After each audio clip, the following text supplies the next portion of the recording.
OC. Viewer discretion is advised. Incoming transmission in 5, 4, 3, 2, 1. What is up, everybody? It's Courtney here from the Outcasted OC podcast, and welcome to the Monday Night Raw review.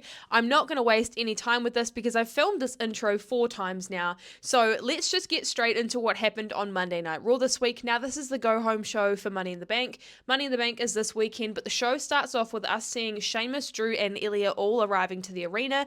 Now, this is because in the main event, they will be taking place in a triple threat match to decide who the last person is to go in the Money in the Bank ladder match. Then we have a crowd shot walking through the upper part of the stadium, and Jey Uso comes out. He walks through the crowd and he goes into the arena, or into the ring, I should say.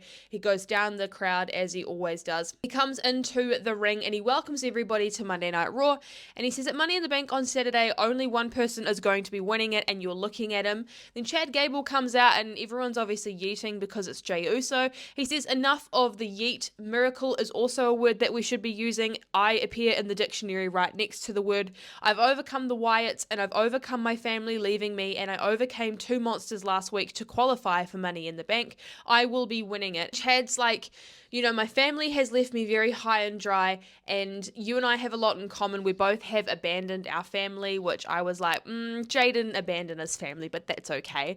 Jay responds to Chad and he says, I did exactly what your family did to you. They left a manipulative scumbag, and before Jay had the chance to finish what he was saying, Chad Gable goes and attacks him. Then the arena goes black and the Fireflies come out, and Chad leaves the ring and he starts to walk through the crowd. He jumps over the barricade and he starts to walk through the crowd, and he's seeing various members of the Wyatt Six in like a blue shadow in the arena, which obviously scares the heebie-jeebies out of him. And he ends up leaving, and then Sister Abigail, which I'm assuming is what we're referring to her as. We still haven't really been told what, you know, Nikki Cross is being referred to as. So if I ever say Sister Abigail, that is who I'm referring to.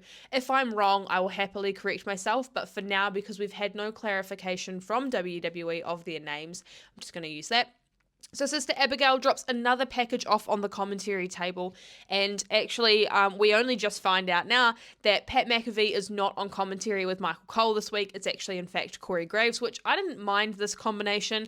I do miss Pat McAfee though, so I hope he is okay. So we have a commercial break, but when we come back they start talking about the package and they say it's another VHS, we're going to go and send this off to the production guys because we know that we can get the VHS tapes going. And then we have our first match of the night, which is Xavier Woods taking on Karrion Kross. Now, this has been built up for the last couple of weeks, and if I'm being honest, the blow-off for this was really shit. Like, really shit. The match was good. You know, Xavier and Kofi were both there because obviously Kofi came out to the ring with Xavier. But Xavier and Karrion worked really well. There was a lot of blows back and forth between the both of them, and then Xavier ends up launching himself over the ring ropes outside of the ring to get to Karrion. Karrion ends up spine smashing Xavier into the ring post, and then we come back from a commercial break where Xavier's quickness is on display, but Karrion quickly takes over, and we have an inside cradle by Xavier to secure the win. So when I'm saying it was shit, it was because we've built up Karrion in the Final Testament for so long for them to be credible, for them to just get beaten up by Xavier Woods in a cradle. But anyway, AOP comes in and they start wrecking New Day, and then Karrion comes in and he tries to break Kofi's arm. So, you know, Final Testament did look strong at the end of this match, but it would have really been nice if we actually could have had Karrion secure the win. Not his fault, but I just get really annoyed by this creative. And Damian and Dom are backstage and they're talking back and forth about what's going on. And Damian says to Dom, have you spoken to Rhea? And Dom's like, yeah, I have. Like, everything's all good. Like, it's fine. I have spoken to her, I promise. And Damian's like, no, you haven't, because I just spoke to her and she's pissed. So I said this months ago, guys. Dom's obviously not talking to Rhea. He's obviously keeping her in the dark about everything that's going on. And I cannot wait until Rhea comes back and absolutely just ruins everybody, because she's going to come back to a wild mess. And I 100% am going to hold her hair back. I'll give her my spare hair tie. And I say, girl, you go and do exactly what you need to do. Put everybody in check who needs to be put in check. And if that's Liv and Dom, oh, Cannot wait. But anyway, then Damian and Dom both actually go into the Judgment Day clubhouse where Liv is there. And Liv is playing WWE 2K with both JD, Finn, and Carlito.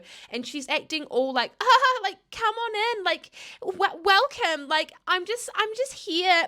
I'm just here. Like, dude, this isn't your clubhouse. Like, stop she's like the friend that invites herself over and acts like it's her home. It's like, actually, sweetheart, no, it's not. But anyway, so she's in the clubhouse with the boys playing 2K, and then she ends up leaving, and Finn and Damian get into a bit of an argument about Liv Morgan hanging out, and Finn's like, actually, you really should thank her because she is the reason the tag titles are back with the Judgment Day. And Finn's getting a little bit jaded by Damian. You know, he says to Damian, and this is something that really sticks throughout the episode, he said, you've changed since winning that championship. You know, like, I'm gonna keep it real with you, but you have changed. A lot has changed since, you know, Rhea has left as well too. So there's still that underlying tension between Damian and Finn, and I feel like that is definitely going to play a part within the next couple of months. Following this, we had the Sika and Hawaii memorial video. Now, this was the same one that was shown on Friday Night SmackDown last week. Us at the Outcasted OC just want to send out our condolences to the Hawaii family. Sika was loved and cherished by a lot of wrestling fans. He was a great tag team wrestler, and it's very sad that this news unfortunately has happened, but as we say, we want to send out our condolences to the family. Following this, Kathy Kelly is catching up with Zelena Vega before her match against Liv Morgan, and Kathy's like, how do you feel about Dom saying he'll be in your corner to help you out to make sure that Liv gets that title taken off of her? And Zelena's like, I'm not interested in chasing Dom, I just want the title, and everybody is going to see what a real champion looks like. So then she leaves Gorilla, and we have the match between Zelena Vega and Liv Morgan. Now, if I'm being honest, this isn't really anything to write home about. Zelena got to show off her skills, but I really wish that we got to see a lot more of Zelena Vega and her in-ring work. She's actually a phenomenal worker when she gets the chance to step out in the ring, and I think it's overdue for her to have a title on the main roster. It's really disheartening that, you know, she's been on the main roster for a very long time and all she's seen is tag team title opportunities, but hey, at the end of the day, it is what it is. Liv uses her power to overpower Zelena Vega, and then Zelena's agility is on display, as I mentioned before, and she quickly takes control of the match. Both Dom and Ray come out to be in Liv and Zelena's respective corners. After the commercial break, Liv ends up hitting the three amigos, which obviously is quite disheartening. It's also very disrespectful to the Mysterio family, as well as her putting Zelena in Rhea's submission. She tries to put her in the Boston Crab. Zelena gets control of the match and hits a really nice moonsault, and then she ends up hitting her finisher off the top rope, but Liv ends up escaping, and then Zelena ends up having a chair thrown at her by Dom outside of the ring, and she uses it on Dom, but then she gets caught up in an oblivion by Liv Morgan, and Liv retains the title. As Liv is leaving the ring, she ends up catching up with Kathy Kelly at the top of the stage, and Kathy's like, how's the revenge tour going so far? And Liv's like, exactly as it planned, and I'm going to dedicate my win now and my future wins to my daddy Dom. Yeah, to be honest, I'm really tuning out of this whole Liv Morgan thing. I'm sorry, but I can't do it. I can't do it. It's not for me, and that's fine. There can be storylines within wrestling or in life in general that do not work for you, and that is absolutely fine. I just want to see the title defended more rather than like once every 4 weeks, you know? Drew McIntyre's cutting a heartfelt and emotional promo backstage in preparation for the Money in the Bank triple threat match. He talks about how he was screwed out of the World Heavyweight Championship by CM Punk twice, and he was sent to the back of the line. He's at peace with that, but he is going to do to anybody what he did to CM Punk. He's going to go to Money in the Bank and he's going to beat all of them, and he will be World Heavyweight Champion. And he said, ask the guy who tried to get me last time, which obviously is referring to CM Punk. We see that Seth Rollins is backstage, and we actually got a 2-minute clip of the behind the curtain documentary that's coming out for this year's WrestleMania. I believe it's coming out tomorrow. I think that's going to be a really interesting watch to kind of see how that whole WrestleMania storyline, that whole entire WrestleMania main event unfolded, obviously with the We Want Cody movement. I'm really intrigued to see what it's all about because I have some thoughts going into it. I may even make a video for TikTok about it, talking about my thoughts going into the documentary and then maybe how I feel after watching it. But anyway, my king comes out to save the day. So he comes out to the ring and he starts cutting a promo and he welcomes everybody to Monday Night Rollins. And he says this time next week he's going to be standing in the ring as the World Heavyweight Champion, and he wants to be real with everybody, and he has a secret. He says he needs to win back that World Heavyweight Championship. He needs it. He has to have it. He can't settle for being second best. And he said, if he doesn't get the chance to beat Damian, he doesn't get a crack at the title, and he's going to have to reevaluate his legacy. But when the pressure is at its highest, he's at his very best, and he is going to take Damian Priest out of the Judgment Day. It's not his intention to break them up. And Finn Balor comes out, which, is quite ironic considering that the two of them wrestled this time last year for the World Heavyweight Championship. And Finn says, I should be in a really good mood, but I'm not. I'm in a really bad mood because everything keeps changing. The Judgment Day keeps changing, Damian Priest keeps changing, and this is all your fault, Seth. And Seth's like, look, it's not my fault. If anything, you're jealous because he's got the one thing that you could never get, which was the World Heavyweight Championship. My beef is with Damian, and it's not with you. And if you come any closer, I'm actually going to knock your teeth down your throat. And then Damian comes out, and then Seth's like, nah, this is a trap. You got to stop. This is a trap. And Damian's like, this is not a trap. Handling you is my business. I don't want anybody else involved. It's about us. And when it comes to people talking about how I'm going to lose the championship at Money in the Bank this weekend, their days are numbered when it comes to that kind of thought process. And Seth is like, we don't have to wait, let's do this right now. And then Finn Balor attacks Seth Rollins from behind, and we see Priest grabbing Balor and argues with him. He's like, let me handle this is my business. And then Rollins ends up catching both of the boys and hits a really nice stomp, but then we see Priest get the upper hand and he choke slams Rollins to finish the segment. I really enjoyed this. This not only adds pressure to the match between him and Seth, but it also adds a lot more pressure to him and Balor, because obviously there's going to be some issues with the two of them. And from what we see, and from this backstage segment that we're about to get into, I may as well just get into it now. Damian's like, I'm glad you're okay, but I really need you guys to stay out of my way when it comes to Money in the Bank, because I need to do this on my own. So the fact of the matter is that Finn has got a lot of tension with Damian, because obviously he's the World Heavyweight Champion and Balor wants to be that. But, when it comes to the Judgment Day, there's no idea of how the tension is going to unfold, because there's so much tension between the two of them, and it's just too much to handle is what I'm saying. I love it, but I'm also very sad about it.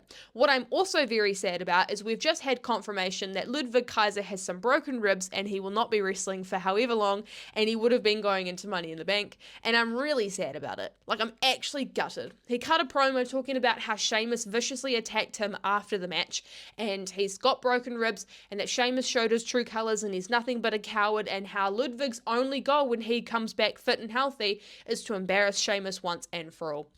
I like this. I love Ludwig and I love his promos. I like that he's getting a little bit of time away from Gunther and a little bit more of an opportunity to speak and show himself a lot more on the main roster. I definitely think if he had have been able to qualify for Money in the Bank, he could have easily won it. But hey, it's okay. Injuries happen, and that's just the nature of the beast. Speaking of nature of the beast, we have the women's triple threat match. Now, this is determined the last spot for the Money in the Bank ladder match. So we have Ivy Nile taking on Zoe Stark, taking on Dakota Kai. I didn't write very many notes on this match because this was just incredibly fast-paced. All the women got an opportunity to really show themselves. Ivy did really impressive for this being her first triple threat match, and Zoe Stark did amazing, so much so she actually won the match, which I'm not disappointed about, because I've asked for Zoe Stark to get these moments, and I'm so happy that she's qualified. But it comes at the expense of Dakota Kai. Now, she was on Twitch over the weekend, I think, and she got quite emotional because she was talking about how she really just wants an opportunity for a singles match on a PLE, and I can't help but be upset for her considering that she's not getting it. Maybe that was all storyline based, I'm not too sure, but I really hope Dakota Kai gets another opportunity at some point in time to be able to have a singles match on a PLE. I know that she's with Damage Control, I get it, but ever since she came back in 2022, that's all that we've had is just tag matches with Damage Control. Michael Cole said that we finally get to see the contents of what is on the VHS tape from the Wyatt 6, and it's another therapy session style video, very similar setting to what we had last week. Now, I can confirm that I'm pretty sure this was in the Firefly Funhouse, considering the lighting, and it was a lot brighter, so you could kind of pick out that it was the Firefly Funhouse. So you have Bo and Howdy both sitting in the room, and Bo's looking really disheveled. He's like, how much longer are we going to keep doing this? What are we doing here? Now, I'm obviously assuming this was all filmed in one segment, and he must have been getting bombarded by Uncle Howdy for a very long time, so much so that he'd be twitching kind of to get out of the session. And Uncle Howdy says, do you honestly believe you brought me to life? And Bo said, I was destined to do this. And Uncle Howdy starts talking about, do you really think that you are special? And Bo goes on to say that, we are the ones everybody abandoned and had forgotten about. We made them notice us. Howdy says, how do you believe that you can bring them to life? Bo says, they weren't chosen, they were just willing. They were clay in the hands of the potter. They've become a family. We've become a family. They must pray for their signs. I am the voice of the reckoning. And Howdy starts, echoing back what Bo's saying. So Bo says, I'm the voice of the reckoning. Howdy says, I'm the voice of the reckoning. They both say, I am nobody. They both say, I am all of us. They both say, I've set them free, and so on and so on. And then we end up hearing Bo say that he's freed them from the cave. He's nobody. He gave them a family. He is all of them. And that's how the segment ends, and it was quite gripping. It was quite intense, and towards the end of it, the lighting in the room was getting a lot better, so you could see the sign on the door. I'm assuming it's the Firefly Funhouse, so it's cool to see that it's happening in the Firefly Funhouse. We're obviously seeing that Bo is the one who let the puppets free, and obviously they've maybe attached themselves onto some humans who might have needed some help. They might have been forgotten about or abandoned, so it's really cool to see the dynamic of how Howdy and Bo are kind of, talking back and forth and arguing back and forth, and potentially seeing how a lot of these puppets have actually become like a human incarnation, if that makes sense. Otis is upstairs eating a couple plates full of food, and Chad Gable comes in and he said, did you see that video? The Wyatts are talking about me. I need you. I'm really sorry. I need your help. I know that you hate me. And Otis is like, I don't hate you, but we aren't helping you. This is your problem. And then Maxine and Akira come in, and then Chad ends up leaving. And we go back to the ring where we have the match between Dom and Ray. Now, this is obviously advertised as a WrestleMania 39 rematch, which obviously it is. Wasn't really much to write home about, because I think it was just continuing to add to the story of what we've been getting earlier in the night. So Dom disrespects Ray at the beginning, and then Ray ends up working Dom outside of the ring, and then when we come back from commercial break, Dom is in control. Ray ends up picking up the pace, and Liv comes out to distract Ray. Dom ends up putting Ray in a crab submission, and then Zelena comes back for payback, so her and Liv both start fighting outside of the ring, and then Dom hits a 619, Ray hits a 619, and there's a moment where Dom ends up getting knocked off the ring apron and ends up being on top of Liv, and Liv's really enjoying it. I understand why they're doing this, but this is just not what I like in my wrestling. I'm sorry, but I don't really want to feel like I'm watching a different website whilst I'm watching Monday Night Raw. If you guys are picking up what I'm putting down, I feel like the two just don't mix for me, but that's absolutely fine. So then Ray hits a 619 and a splash, and he secures the win. Liv's really apologetic at the end of the match, chasing Dom away, but Dom is I just don't really care. Following this, we have a promo from Sheamus talking about Money in the Bank, and he's talking about how he's had 15 years in the industry, and he's obviously been a part of 4 or 5 Money in the Bank ladder matches before, so he wants to be a part of this one as well too. Then Sami Zayn comes out to the ring to cut a promo, and he talks about how he said when he become IC champion, he wants to defend the title anytime. He's not stupid. He hears the chatter and the buzz backstage, and that Braun is going to run through me. He's an athletic freak, and he's breaking guys in half every single week. He says he's going to beat Braun at Money in the Bank, and then Braun ends up coming out. He says, look, I've gained a little bit of respect for you within the last week because everyone else is afraid of me, but you gave me an opportunity. Not only do you have guts, but you've also got no idea what you're in for. I'll break you and beat you, and I'll become the new IC champion. And Sammy's like, you're not the only guy to say that. I've put myself back together more times than I can count. I get back up every time and the proof is right here. Try and take it away from me. You haven't done your homework on me and you're not as smart as you think you are. You're not as good as you think you are, and I'll see you at Money in the Bank. And then Bron ends up looking like he's about to leave, and he ends up spearing Sami, and there's a moment where Sami gets outside of the ring. Bron runs around the ring to go ahead and slam him into the stairs, but then Sami ends up leapfrogging over Bron, and Bron runs into the stairs, and then they end up brawling between the two of them. I like the fact that this has happened towards the end because it makes it really hard for you to kind of decide who's more or less going to come out on top when it comes to the IC match at Money in the Bank. Kathy Kelly is catching up with Damage Control backstage after Dakota's loss going into the triple threat match for qualifications for Money in the Bank. She's asking, does this affect EO's plans towards Money in the Bank? And Dakota says that the plans are staying the same. We are going to win, but people continually get involved. Lyra comes in and starts a conversation with them, but then Kaden Carter and Katana Chance end up coming through. All three of them end up brawling with Damage Control, and this confirms a triple threat match. Well, not a triple threat, but like a 3-woman tag match for next week. See how Dakota's getting upset about always being in tag matches? I would too, because I feel like we've seen this match more times than I can count. Recap of the Bloodline Acknowledgement Ceremony where Paul Heyman put on an Oscar performance for the best leading man in a sitcom or in a soap opera. The man didn't sleep the night before. He looked disheveled. His eyes were red. Honestly, I wish I had dedication to the role like that. That man deserves to be inducted in the Hall of Fame a second time solely from that performance. And the bump that he took, they were mentioning on commentary that we weren't going to be seeing him for a very long time. I think he comes back at SummerSlam alongside Roman Reigns, but hey, that's a discussion for another day. But what we ended up seeing after this is we quickly got to see Ilya Dragunov cutting a promo for his Money in the Bank qualifying match, and then we had the qualifying match, which actually was the main event. I didn't write very many notes because I was focusing too much on this. Now this actually was the first time we've ever seen Drew and Ilya, wrestle together as well as Sheamus, which was really cool. Drew and Sheamus end up facing off, and then Ilya's like trying to get involved, but they all keep pushing him away. And then he ends up getting involved in the match because people are overlooking him, and he ends up chopping Sheamus, but then Sheamus overpowers both Drew and Ilya. Ilya ends up showing Drew his skill, and then we end up having the 10 beats coming in from Sheamus. We hit a commercial break, but when we come back, Ilya's in charge of the match flow. He hits an H-bomb off the ring apron onto Sheamus on the floor. Then he hits a really nice senton, and he follows this up with an H-bomb to Drew. Drew goes for the Claymore, but he ends up getting reversed with a Torpedo Moscow by Ilya. Ilya hits a really nice coast-to-coast, which is actually intercepted by a brogue kick, and there's a moment where Sheamus and Drew are having a few exchanges back and forth, but then Drew ends up hitting the Claymore to secure the win, so he's the final participant in the Money in the Bank ladder match. Kathy Kelly's in the middle of the ring after as well and asks how he feels. Drew's like, I told you that I would win, I'm leaving Money in the Bank as the World Heavyweight Champion, and shows the bracelet of CM Punk and puts it in his mouth.